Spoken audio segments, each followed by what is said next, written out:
Good evening सभी प्यारे बच्चों को। स्वागत है आप सभी का अशोका जेएनबी क्लासेस में। तो वो है क्रिया, मतलब जिसको बोलते हैं वर्ब। ठीक है, तो हम अब वर्ब को पढ़ेंगे। तो आपको मैं आज बताऊंगी कि वर्ब किस तरह से, आपको डेफिनेशन क्या होती है वर्ब की, क्या उसके टाइप होते हैं, और किस तरह से अगर गद्यांश में आ जाए तो आपको पहचान करनी है। क्योंकि वर्ब बहुत सिंपल सा ही फंडा रहता है उसका। वर्ब का या क्रिया का मतलब क्या होता है आप बताइए। जैसे आपने पढ़ा होगा कि अपनी पिछली क्लासेस में या आने वाली क्लासेस में आप पढ़ेंगे भी, 6 क्लास में या 5th क्लास में।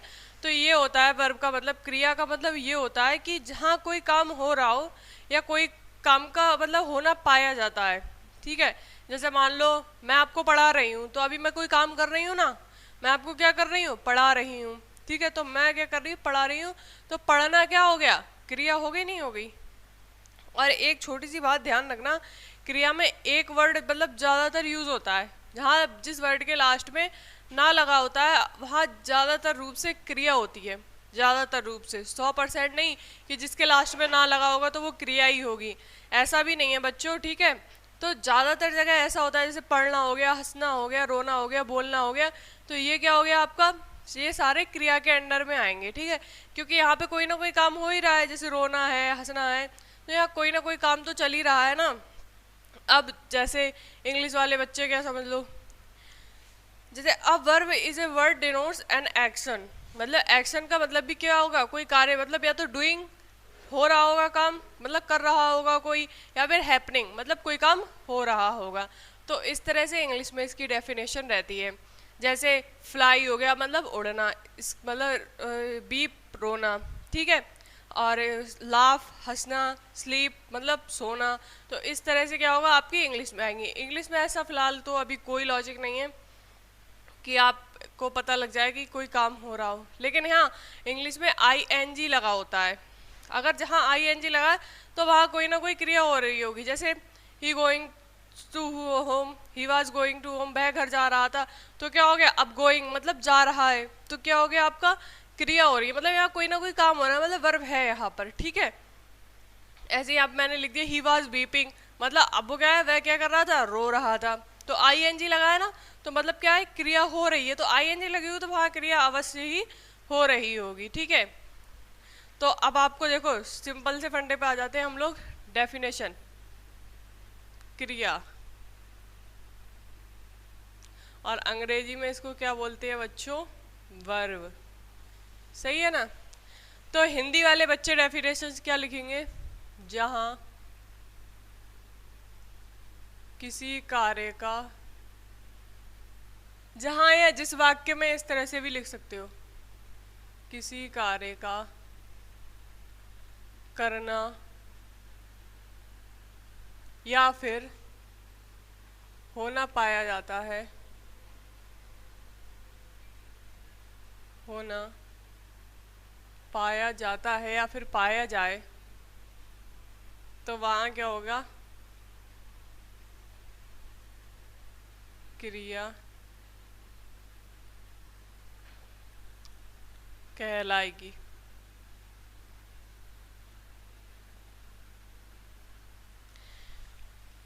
अब मैंने बोल दिया जैसे, जैसे पढ़ना, खेलना,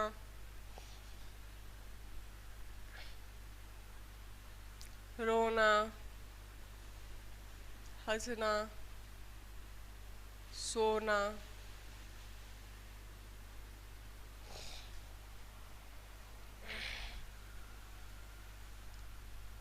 तैरना,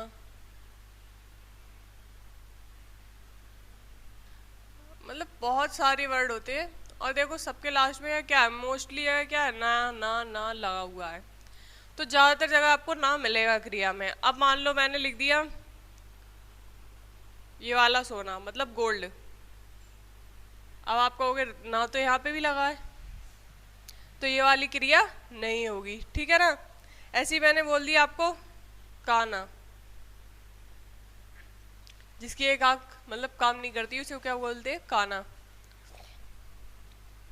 तो ये क्या हो गया, ये ना तो यहाँ भी लगा है ना, लेकिन ये क्या है, क्रिया नहीं है, यहाँ कोई काम हो रहा है, नहीं हो रहा है। ऐसे मैंने बोला मेरे पास मतलब बहुत सारा सोना है, तो क्या हो गया, वहां ना तो लगा है लेकिन क्रिया नहीं है। सोने का मतलब क्या बोला मैंने, मेरे पास बहुत सारा गोल्ड है, ठीक है। तो ये बात ध्यान रखना, ऐसा नहीं है जहाँ देखा बस भाग के पढ़ लेना क्या बता रहा है, कोई काम हो रहा है नहीं हो रहा है वहाँ, या बस ना देखा और क्रिया लगा दी, तो ये आपको नहीं करना। पहले सेंटेंस को अच्छे से पढ़ना है, उसके बाद ही आपको क्या करना है, आंसर करना है चीज़ों को, ठीक है। जैसे और क्या होती है क्रिया,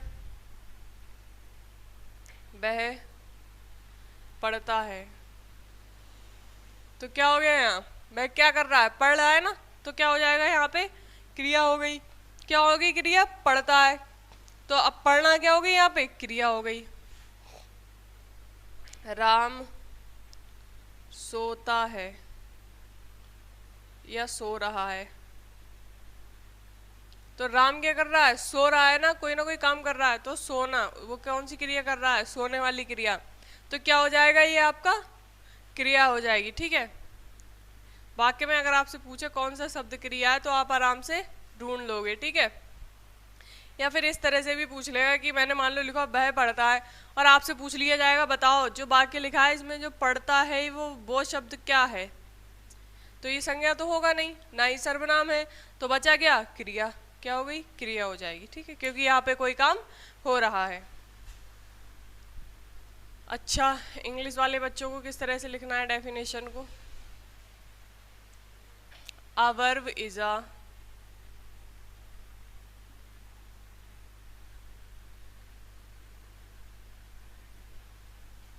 words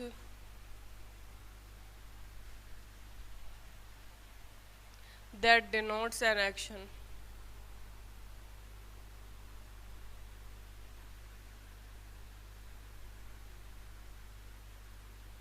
और एक्शन में भी क्या हो रहा होगा, या तो डूइंग मतलब काम क्या होगा, कर रहा होगा, या फिर हैपनिंग काम क्या हो रहा होगा, हो रहा होगा।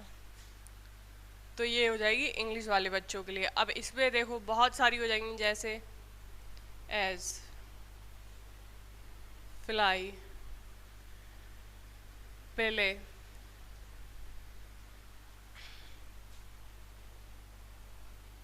Beep, laugh, sleep, walk, swim।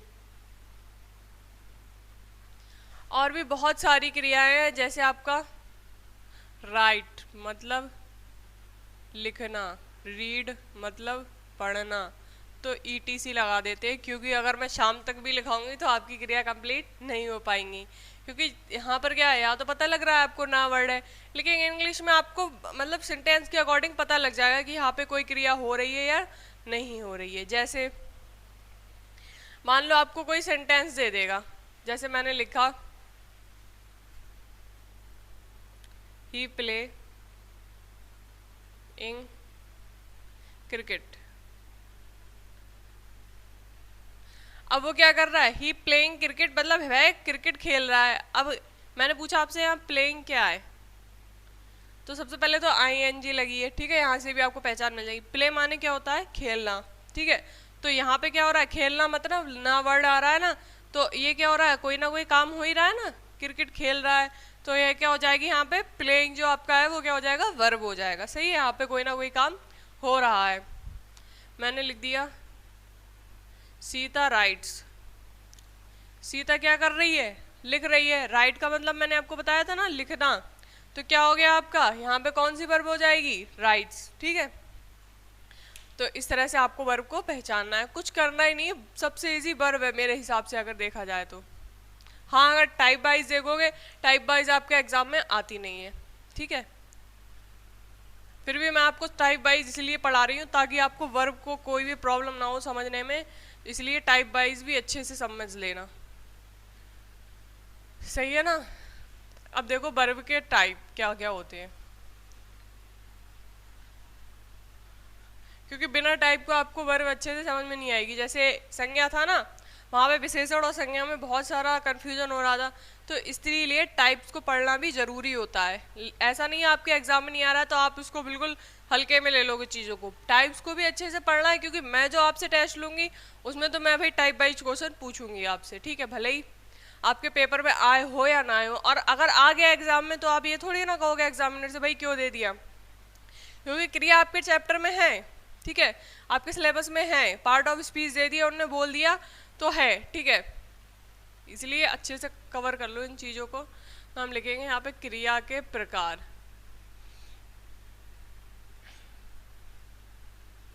क्रिया के प्रकार मतलब टाइप्स ऑफ वर्ब।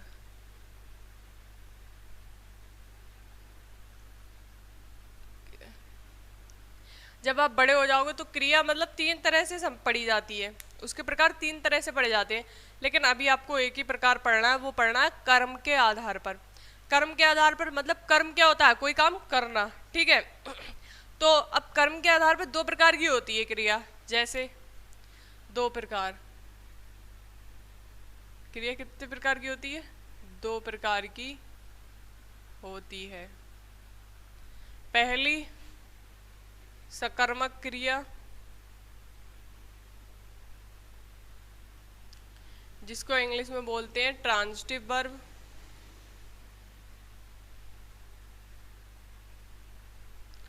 और दूसरी अकर्मक क्रिया, जिसको बोलते हैं इंट्रांजिटिव वर्ब। अब दोनों ही बिल्कुल नाम से डिफाइन है, कुछ भी आपको एक्स्ट्रा इसमें नहीं करना है, बस नाम पढ़ लोगे पता लग जाएगा। सकर्मक मतलब सा वर्ड जुड़ गया है कर्मक के साथ, और अकर्मक मतलब आ वर्ड जुड़ गया है। ऐसे ही इंग्लिश में देखो ट्रांजिटिव मतलब ट्रांजिटिव के साथ क्या जुड़ गया है, बस यहाँ पे इन जुड़ गया है और यहाँ ट्रांजिटिव है, ठीक है। तो बस थोड़ा सा ही डिफरेंस है दोनों में, अच्छे से समझ लो क्या होता है वो डिफरेंस और क्या होती है ये सकर्मक और अकर्मक क्रिया, मतलब ट्रांजिटिव और इंट्रांजिटिव, ठीक है। तो सबसे पहले हम समझ लेते हैं सकर्मक क्रिया को। सकर्मक क्रिया का मतलब समझ लो, देखो जैसे यहाँ लिखा है ना सकर्मक, तो 2 वर्ड से मिलके बना है ये, सा प्लस कर्म, मतलब सा का मतलब होता है साथ, जहां कर्म क्या होगा साथ में होगा, जरूर हो रहा होगा। जैसे मैंने बोल दिया मोहन गीता पढ़ता है, तो यहाँ पे क्या हो रहा है, पढ़ तो रहा है लेकिन पढ़ क्या रहा है, गीता पढ़ रहा है, ठीक है। और यहाँ पे एक चीज और भी होगी, जैसे मैंने बोला सीता गाना गाती है, जल्दी जल्दी लिख लो, या मैंने बोला मोहन पुस्तक पढ़ता है, तो इन सब में क्या है, क्या शब्द का जवाब मिल रहा है, नहीं मिल रहा है। जैसे मैंने लिख दिया, चलो लिख लो एक बार, सीता गाना गाती है, मोहन पुस्तक पढ़ता है, सही है,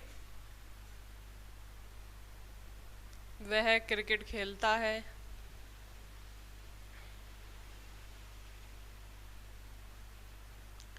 अब आपको यहाँ पे क्या वर्ड का जवाब मिल रहा है, नहीं मिल रहा है, ये बताओ। मैंने बोल दिया सीता क्या गाती है, तो क्या गाती है भाई, गाना गाती है। मोहन क्या करता है, कौन सी क्या पढ़ रहा है, पुस्तक पढ़ता है, तो क्या वर्ड का जवाब मिल गया, हाँ मिल गया, यहाँ भी मिल गया।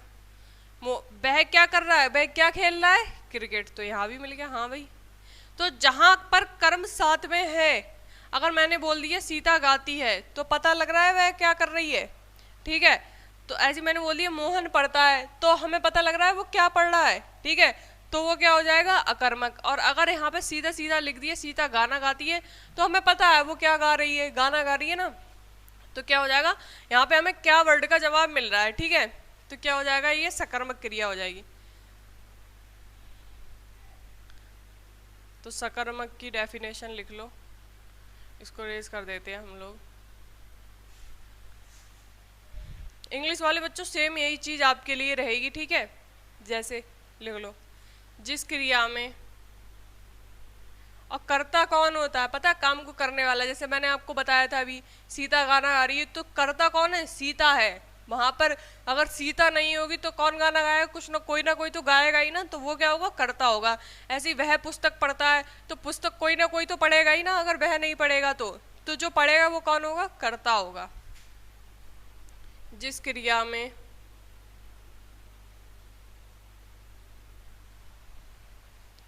कर्ता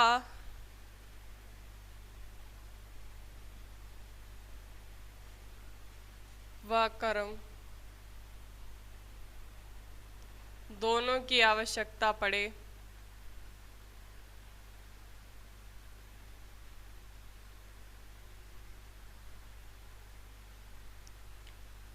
वहां क्या होगी, सकर्मक क्रिया होगी। और या फिर जहां क्या हो, कर्ता के साथ क्या हो, कर्म साथ में हो, और क्या से प्रश्न करने पर उत्तर हाँ में मिल जाए।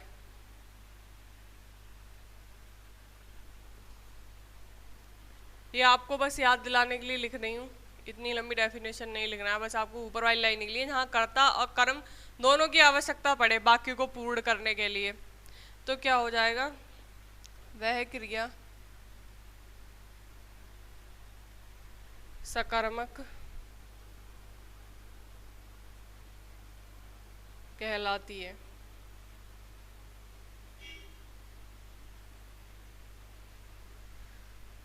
जैसे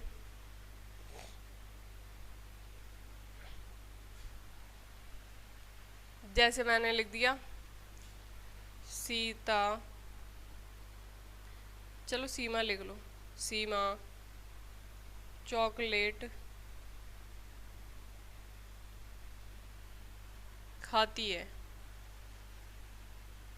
सही है। अगला सेंटेंस मैंने लिख दिया, वह पत्थर तोड़ता है। अगला सेंटेंस मैंने लिख दिया, सूरज पुस्तक पढ़ता है। तो देखो क्रिया तो सब में हो रही है, तीनों में है। खाना भी क्रिया होगा, खाती है, तोड़ता है मतलब तोड़ना भी क्रिया है, पढ़ता है मतलब पढ़ना भी क्रिया है, तो हमें क्रिया मिल गई। लेकिन अब ये कौन सी क्रिया है तो किस तरह से पहचानोगे, कर्म के आधार पर, कर्म कौन सा हो रहा है। अब वो मैंने आपको बताया ना क्या शब्द का जवाब मिलेगा, तो क्या शब्द का क्या जवाब मिल गया आपको, जैसे मैंने बोल दिया सीमा चॉकलेट खाती है, तो सीमा क्या खाती है, क्या आ गया ना, और क्या का जवाब भी मिल गया, हाँ क्या खाती है, चॉकलेट, ठीक है। वह क्या तोड़ रहा है, तो पत्थर तोड़ रहा है, साधारण सा जवाब मिल गया।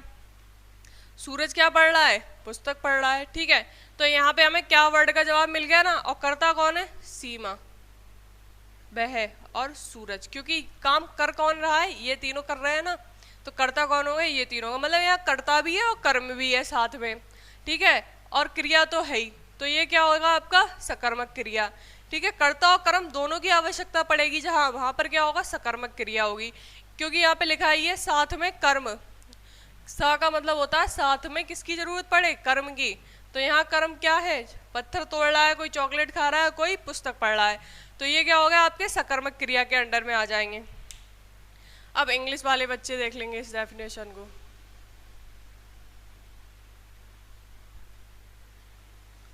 इंग्लिश में क्या बोलते हैं इसे, ट्रांजिटिव वर्ब, मतलब इसका क्या होता है,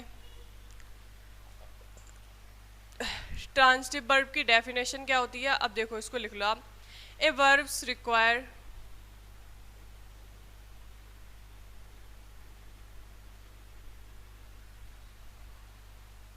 N object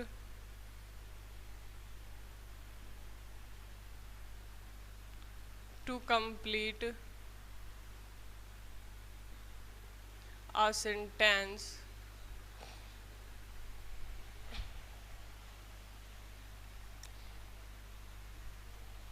to complete a sentence meaning it's called is called transitive verb। सही है ना। अब जहां पर क्या हो, रिक्वायर मतलब आवश्यकता पड़े किसकी, ऑब्जेक्ट, ऑब्जेक्ट को बोलते हैं कर्म, ठीक है। और वर्ब भी होगी, कर्म भी होगा, ऑब्जेक्ट मतलब, और सब्जेक्ट भी होगा, सब्जेक्ट मतलब कर्ता भी होगा। किसके लिए जरूरत पड़े, कंप्लीट करने के लिए सेंटेंस के मीनिंग को, तो वो क्या हो जाएगा, ट्रांजिटिव वर्ब। सही है। जैसे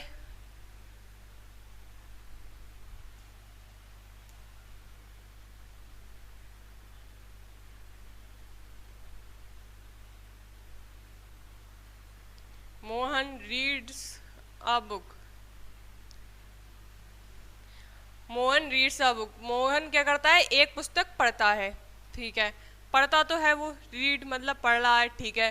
क्या पढ़ रहा है, व्हाट रीडिंग, तो क्या कर रहा है, बुक पढ़ रहा है। तो हमारे पास यहाँ व्हाट का है ना आंसर, तो क्या हो जाएगा, ये सकर्मक क्रिया, कर्म साथ में हो रहा है ना। अच्छा चलो एक और सेंटेंस ले लेते हैं।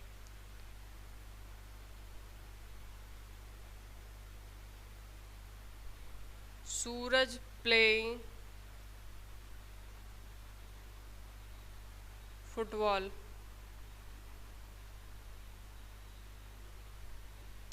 सूरज फुटबॉल खेल रहा है, ठीक है। सूरज प्लेइंग फुटबॉल, तो प्लेइंग तो कर रहा है, वो खेल तो रहा है, लेकिन क्या खेल रहा है, फुटबॉल।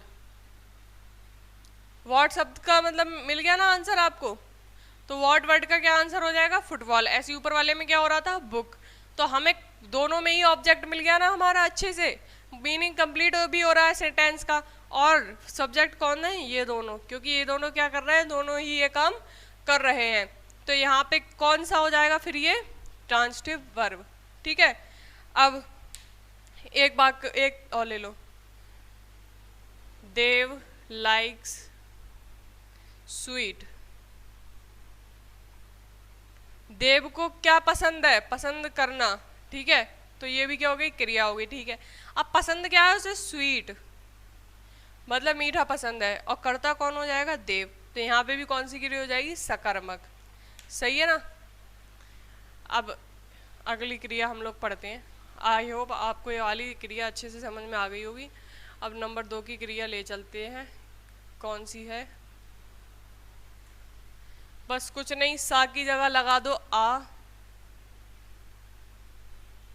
और ट्रांजिटिव की जगह लिख दो इंट्रांजिटिव।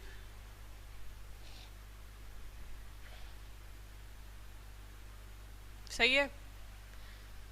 अब अकर्मक क्रिया क्या होती है, अकर्मक क्रिया में आपको कर्म की आवश्यकता नहीं पड़ेगी, अपने आप ही कर्ता अपन मीनिंग बना लेगा वाक्य का। कैसे बना लेगा, मैंने बोला वह खा रहा है, तो ठीक है, खा रहा है, क्रिया तो कर रहा है ना वो, लेकिन क्या शब्द का उत्तर मिल रहा है आपको, मैंने लिख दिया वह खा रहा है। सीता गा रही है,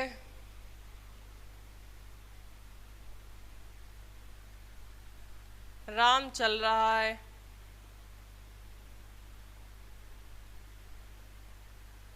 विद्या नाच रही है।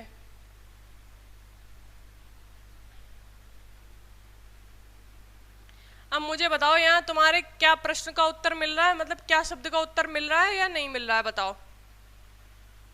खा रहा है, वह खा रहा है, तो वह क्या क्या कर रहा है, क्या खा रहा है, कुछ पता लग रहा है आपको, या वह क्या गा रही है, कुछ पता लग रहा है, क्या चल रहा है, कुछ नहीं पता लग रहा है, क्या नाच रहा है।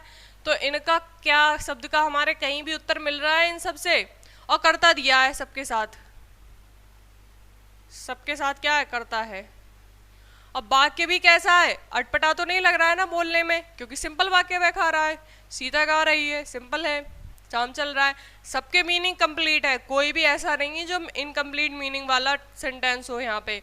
तो बताओ अब ये कौन सा हो जाएगा, यहाँ क्या प्रश्न का उत्तर भी नहीं मिल रहा है, ऑब्जेक्ट भी नहीं दिया है, लेकिन सब्जेक्ट दिया है और कंप्लीट भी हो रहा है मीनिंग, तो क्या हो जाएगा आपका सकर्मक क्रिया, मतलब अकर्मक क्रिया।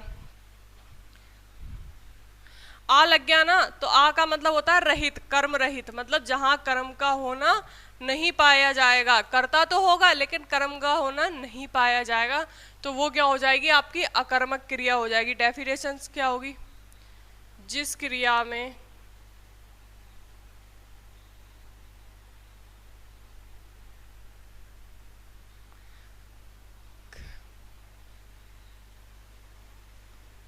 कर्म की आवश्यकता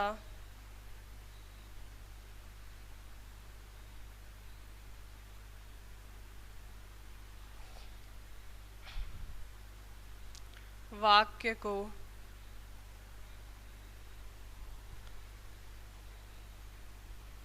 पूर्ण करने के लिए ना पड़े, अर्थात मतलब क्या हो जाएगा, कर्ता स्वयं ही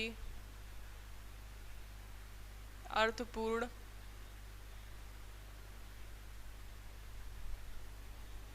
कार्य करे, वह क्या कहलाएगी, अकर्मक क्रिया।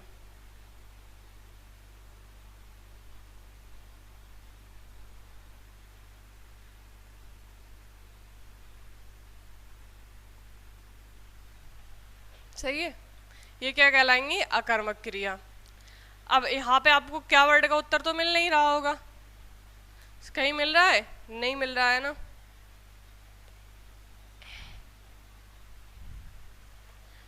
तो हमें क्या करना है, यहाँ पर अकर्मक क्रिया कर देनी है। जैसे अभी मैंने बताया आपको, वह खेल रहा है, कूद रहा है, वह नाच रहा है, सो रहा है, लेकिन अगर क्या शब्द का उत्तर नहीं मिलेगा तो क्या हो जाएगा आपका, क्या हो जाएगा, अकर्मक। कर्म तो हो रहा है लेकिन क्या कर्म हो रहा है, मतलब किस तरह से कर्म किया जा रहा है, पुस्तक पढ़ी जा रही है या किस तरह से खेला जा रहा है, कौन सा खेल खेला जा रहा है, इन सब का आंसर ना मिले तो क्या हो जाएगा,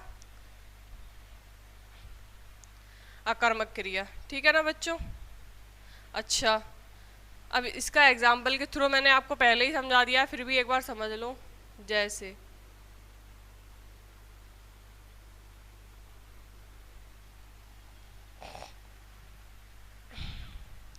शेर दहाड़ रहा है,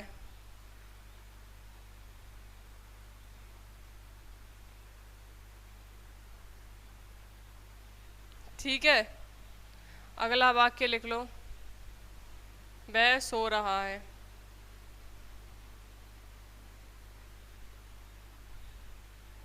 राधा नाच रही है।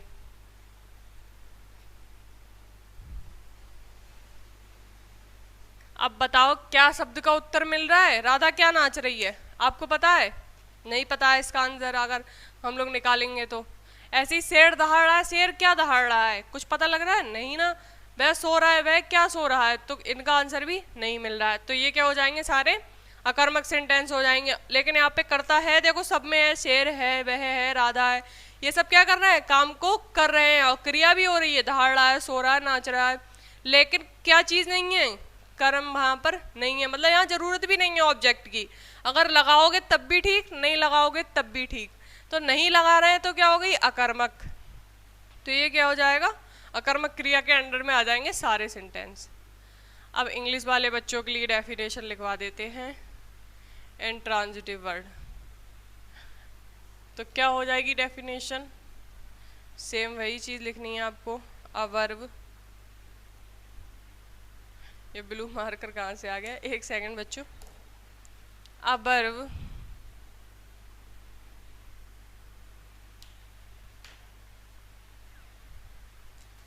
that does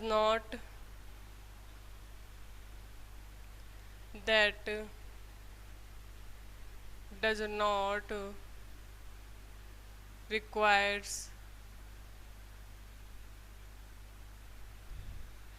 any object to complete its meaning,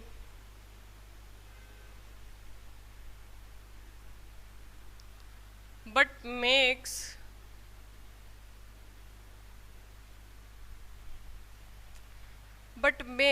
a good meaning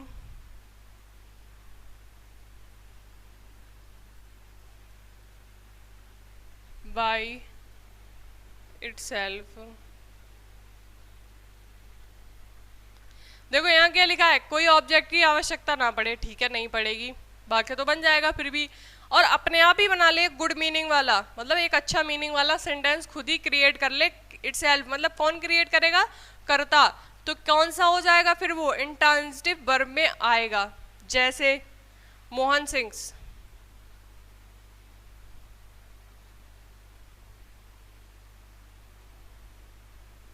Mohan क्या कर रहा है? गा रहा है। क्या गा रहा है? पता है किसी को? नहीं ना, लेकिन वाक्य तो हमारा कंप्लीट हो रहा है, सेंस बन रहा है ना, कोई मीनिंगफुल सेंटेंस, और कर्ता भी है, क्रिया भी है। तो कौन सा हो जाएगा फिर? अकर्मक क्रिया, मतलब इंट्रांजिटिव वर्ब। नेक्स्ट देखो, द बेबी वाज क्राइंग। बच्चा क्या कर रहा है? रो रहा है। क्या रो रहा है? पता है आपको?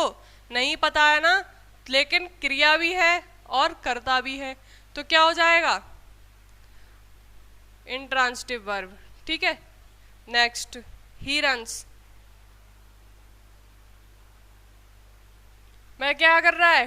भाग रहा है। क्या भाग रहा है? नहीं पता है ना, सीता टॉक्स। सीता टॉक क्या कर रही है? बात कर रही है, लेकिन क्या बात कर रही है? पता नहीं। तो क्या हो जाएगा? क्रिया भी है और सब्जेक्ट भी है, मतलब वर्ब भी है और सब्जेक्ट भी है और मीनिंगफुल सेंटेंस भी है, तो क्या हो जाएगा? Intransitive verb. ठीक है। तो यहाँ से आपको अच्छे से समझ में आ गई होंगी दोनों तरह की वर्ब। और अब आपको अगर सेंटेंस दिया जाए गद्यांश में या पैसेज में, तो आप अच्छे से क्या करोगे? पहचान भी लोगे ना। ठीक है।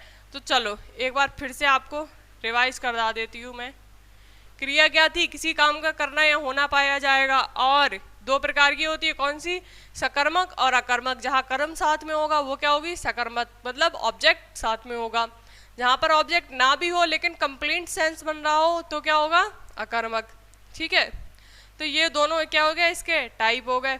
अब एक तरह से एग्जाम्पल ले लो। चलो मैं आपको दो चार एग्जाम्पल के थ्रू बताती हूँ। जैसे मैंने लिखा, सोहन रीडिंग अ बुक, या बुक लिख दो, कोई दिक्कत नहीं। Sohan reading book. ठीक है। तो सोहन क्या कर रहा है? रीड कर रहा है। किस चीज को रीड कर रहा है? क्या रीड कर रहा है? बुक। तो यहाँ पर क्या वर्ड का आंसर मिल रहा है ना, तो कौन सी हो जाएगी वर्ब? हिंदी में भी लिख देते हैं, कोई दिक्कत नहीं है। सोहन पुस्तक पढ़ रहा है। सही है ना। तो सोहन क्या कर रहा है? पुस्तक पढ़ रहा है। पढ़ रहा है और क्या पढ़ रहा है? पुस्तक पढ़ रहा है। तो कौन सी वर्ब हो जाएगी ये? ट्रांसिटिव, जिसे हिंदी में क्या बोलते हैं? सकर्मक क्रिया। ठीक है। अच्छा, अगला सेंटेंस,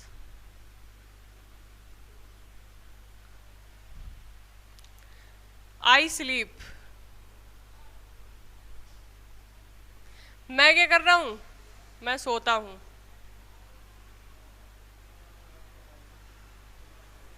या सोती हूं, दोनों ही तरह से बन जाएगा। ठीक है। तो अब इसमें क्या हो जाएगा? पता लग रहा है क्या सो रहा है? मैं सो रहा हूं, लेकिन क्या सो रहे हो? कुछ पता लग रहा है? नहीं ना, तो कौन सा हो जाएगा? इंट्रांसिटिव, मतलब अकर्मक। सही है। अच्छा, एक और वाक्य बताओ। मैंने लिख दिया, she wrotes a letter. She writes a letter, सीधे सीधे ले ही लिख दो। वह क्या लिखती है? पत्र लिखती है। वह पत्र लिखती है।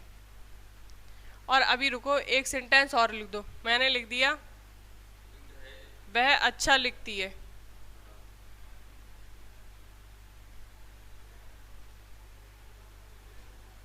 She writes well. अब मुझे दोनों में डिफरेंस बताओ। दोनों क्या है, ट्रांसिटिव है, इंट्रांसिटिव है। तो सबसे पहले ऊपर वाला वाक्य पढ़ लो।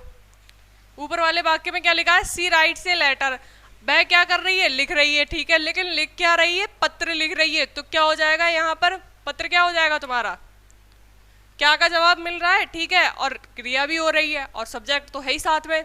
सब्जेक्ट हर जगह होगा, ध्यान रखना।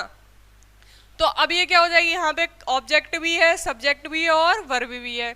तो क्या हो जाएगी ये सकर्मक, जिसको क्या बोलेंगे हम, सकर्मक। चल नहीं रहा, ब्लू है सारे। सकर्मक मतलब ट्रांसिटिव, सही है। अब यहाँ पे दूसरा सेंटेंस देखो, वह अच्छा लिखती है, कर्म मतलब काम तो हो रहा है, क्या हो रहा है, लिखती है, ठीक है, राइट्स, लेकिन क्या लिखती है, आंसर मिल रहा है इस चीज का, नहीं मिल रहा है ना। सब्जेक्ट भी है और मीनिंगफुल सेंटेंस भी है, तो क्या हो जाएगा ये अकर्मक। अकर्मक मतलब इंट्रांसिटिव, सही है।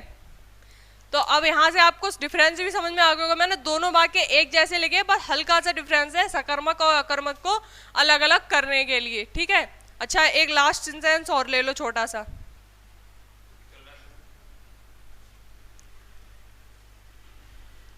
एक लास्ट एग्जांपल और फिर आपको, the driver stop bus, driver ने क्या कर दी, बस रोक दी।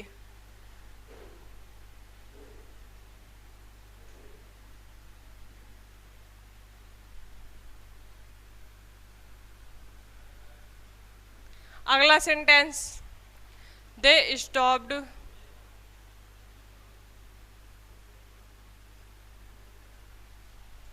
हियर, वे यहाँ रुक गए। अब बताओ दोनों में कौन सा है, ट्रांसिटिव है, इंट्रांसिटिव है, सकर्मक है, अकर्मक है।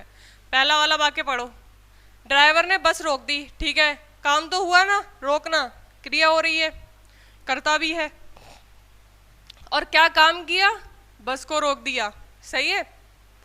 अब यहाँ पर क्या हुआ, तो यहाँ पर क्या हो रहा है, कर्म भी है हमारे पास, कर्ता भी है और एक मीनिंगफुल सेंटेंस भी है, तो क्या हो जाएगा सकर्मक।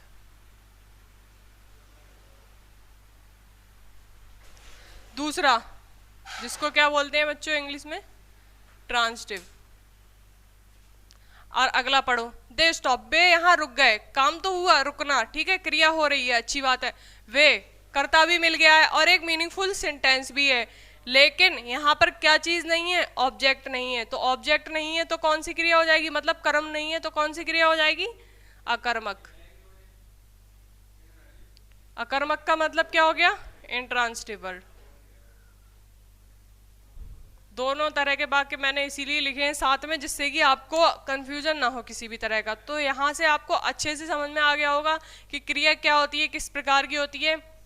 बाकी आपका असली टेस्ट गद्यांश में होगा, मतलब पैसेज जब आपको दिया जाएगा वहाँ पे आपसे पूछा जाएगा कि ये बताओ ये सेंटेंस, मतलब ये जो वर्ड है वो क्या है, क्रिया है, विशेषण है, संज्ञा है, सर्वनाम है। ये चीज़ आपको पार्ट्स ऑफ स्पीच कंप्लीट हो जाएंगे जब आपके, तब आपको मैं पढ़ाऊंगी गद्यांश, ठीक है। क्योंकि जब आपका सारा सिलेबस अच्छे से कंप्लीट होगा तो आपके गद्यांश में कमियां मतलब जो भी रहेंगी वो सारी कंप्लीट हो जाएंगी, तो गलती होने के चांसेस क्या रहेंगे, ना के बराबर रहेंगे। तो अच्छे से क्या करना है, इन चीज़ों को रिवाइज करते हुए चलो, संज्ञा सर्वनाम पढ़ा दिया है उसको रिवाइज करते हुए चलो, प्रॉपर नोट्स बनाते रहो और गद्यांश की प्रैक्टिस भी साथ साथ करते रहो, ठीक है। जब मैं कराऊंगी तब आपको तो करने ही है, उससे पहले भी आप प्रॉपर जो आपको टेस्ट दिए जाना है वो टेस्ट लगाते रहो। उसके अलावा भी अगर आप प्रैक्टिस कर सकते हो तो गद्यांश की प्रैक्टिस करते रहो, ठीक है, जिससे आपकी जो भी कमियां हैं वो कंप्लीट होती रहेंगी। तो तब तक के लिए अब हमारा क्रिया जो चैप्टर है वो कंप्लीट हो गया है। नेक्स्ट क्लास में आपके लिए नेक्स्ट अच्छा सा एक और पार्ट्स ऑफ स्पीच लेकर आएंगे। तब तक के लिए bye bye, good night, take care.